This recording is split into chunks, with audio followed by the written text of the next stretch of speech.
السلام علیکم، welcome to our channel ویڈی voice of drama. Sunn Mere Dil قسط نمبر 3 میں آپ دیکھیں گے کہ عمار کی دوست دانیہ اسے پانی پلاتی ہے اور صدف کے بارے میں پوچھتی ہے تو وہ کہتا ہے اب صدف کو میں زہر کھا کر دکھاؤں گا۔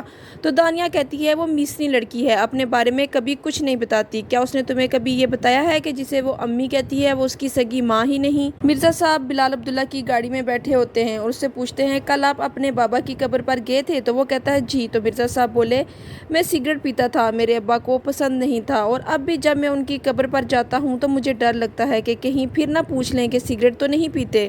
تو بلال عبداللہ کہتا ہے لیکن مرزا صاحب آپ تو سگریٹ نہیں پیتے؟ تو وہ جواب دیتے ہاں پھر بھی ڈرتا ہوں، لیکن آپ صرف اس دن نہیں پیتے جس دن اپنے بابا کی قبر پر جانا ہو۔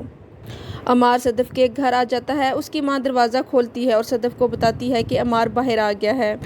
بلال عبداللہ کمپنی کے کام سے باہر جا رہا ہوتا ہے، اس کی سیکرٹری اس کے سارے ڈاکومنٹس ٹیبل پر لا کے رکھتی ہے تو وہ صدف کے بارے میں اسے پوچھتا ہے کہ کیا تم صدف کے بارے میں جانتی ہو؟ تو وہ کہتی ہے ہاں جی، یونیورسٹی میں میری جونیئر تھی۔ بلال عبداللہ کہتا ہے اس نے یہاں اپلائی کیوں نہیں کیا؟ تو وہ جواب دیتی ہے آپ مرزا صاحب سے پوچھ لیں۔ صدف عمار کو دیکھ کے دروازہ بند کرتی ہے اور اوپر جا کے اس پہ پانی گرا دیتی ہے۔ وہ باہر کھڑا ہوتا ہے کہ ایک پڑوسن اسے دیکھتی ہے، اسے گیلا دیکھ کے وہ دروازہ کھٹکاتی ہے اور اسے اندر لے آتی ہے۔ وہ آ کر اندر بتاتا ہے کہ مجھے صدف سے بات کرنی ہے تو اس کی ماں کہتی ہے اس نے میرے سامنے قسم کھائی تھی کہ وہ تم سے پیار نہیں کرتی، تو پھر تم یہاں پہ کیوں آئے ہو؟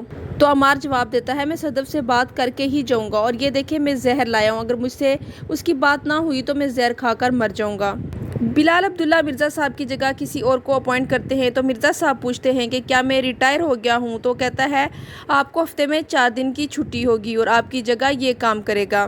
مرزا صاحب کہتے ہیں آپ کو میری کوئی بات بری لگی ہے؟ تو وہ جواب دیتا ہے بری تو لگی تھی مرزا صاحب، لیکن بات بری نہیں تھی۔ صدف عمار سے کہتی ہے کہ تم ہمیں دھمکی دے رہے ہو کہ زہر کھا لو گے، میں تمہیں پہلے بتا چکی ہوں کہ میں تم سے پیار نہیں کرتی، اب تم نے زہر کی بات کی تو یہ کرسٹل اٹھا کے تمہارے منہ پر ماروں گی۔ عمار کی دوست کینیڈا جانے سے پہلے اس سے ملنے جاتی ہے تو وہ ریسٹورنٹ میں بیٹھا کھانا کھا رہا ہوتا ہے تو وہ پوچھتی ہے کہ آج تم خوش کیوں ہو، کیا صدف سے ملے ہو؟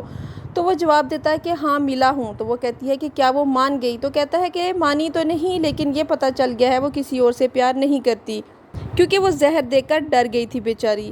صدف کی ماں مرزا صاحب سے پوچھتی ہے کہ کل زاویار اسکول جائے گا نا، اسے اب بخار بھی نہیں؟ تو مرزا صاحب کہتے ہیں لیکن ابھی رک جاؤ، اس کی رپورٹس آ جائیں۔ تو صدف یہ سن کر پریشان ہو جاتی ہے اور دوبارہ زاویار کا بخار چیک کرتی ہے۔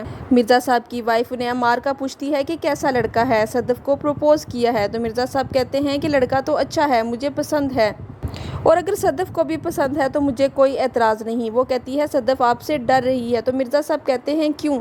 تو اس کی ماں جواب دیتی ہے کہ وہ سوچ رہی ہوگی کہ آپ کہیں گے کہ کلاس فیلو کا رشتہ آیا ہے۔ تو مرزا صاحب کہتے ہیں مجھے اپنی بیٹی پر پورا بھروسہ ہے۔ بلال عبداللہ مرزا صاحب کی کہی ہوئی بات کو یاد کر رہا ہوتا ہے کہ پیتے ہوئے میری بیٹی کا نام مت لیجیے۔ قسط نمبر 4 میں آپ دیکھیں گے بلال مرزا صاحب سے کہتا ہے مجھے کبھی کبھی لگتا ہے میں آپ سے ڈرنے لگا ہوں۔ وہ صدف کا اپوائنٹمنٹ لیٹر انہیں دیتا ہے اور کہتا ہے آپ پریشان نہ ہوں، میرا اور اس کا کبھی آمنا سامنا نہیں ہوگا، جب 4 دن میں یہاں نہیں ہوں گا وہ یہاں کام کرے گی اور جس دن میں آؤں گا اور پی کر بیٹھوں گا اس کا نام بھی نہیں لوں گا۔ تو مرزا صاحب کہتے ہیں کہ میرا یہ مطلب نہیں تھا کہ وہ یہاں کام کرے اور کبھی آپ کا اور اس کا آمنا سامنا نہ ہو، لیکن وہ کہتا ہے کہ میں نے اب فیصلہ کر لیا ہے، اس کا میرا آمنا سامنا کبھی نہیں ہوگا۔ مرزا صاحب کو ہاسپٹل سے کال آتی ہے، وہ فوراً چلے جاتے ہیں۔ عمار بلال عبداللہ کی کمپنی کو جوائن کر لیتا ہے۔ مرزا صاحب ہاسپٹل پہنچتے ہیں تو ڈاکٹر کو کہتے ہیں کہ اس سے بخار بھی نہیں ہے اور آج تو یہ اسکول بھی گیا تھا۔ تو ڈاکٹر کہتا ہے جو بات میں آپ سے کرنے لگا ہوں ذرا حوصلے سے سنیے گا، آپ کے بیٹے کو بلڈ کینسر ہے۔ مرزا صاحب بلال عبداللہ کے ساتھ گاڑی میں بیٹھے ہوتے ہیں، انتہائی پریشانی کی حالت میں، پسینے میں شرابور۔ تو بلال کہتا ہے اے سی تو ٹھیک چل رہا ہے مرزا صاحب، آپ کی طبیعت ٹھیک ہے؟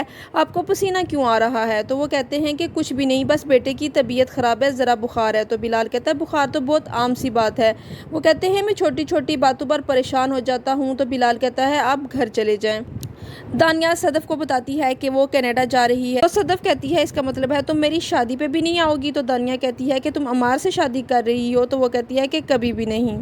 پھر صدف دانیہ سے کہتی ہے کہ تم مجھ سے مل کے ضرور جانا۔ مرزا صاحب پریشانی کے عالم میں گھر آتے ہیں، بیوی رپورٹس کا پوچھتی ہے تو وہ کہتے ہیں رپورٹس بھی آ گئی ہیں، ڈاکٹر کو بھی دکھا لیا اور رپورٹس بالکل ٹھیک ہے، کوئی پریشانی والی بات نہیں ہے۔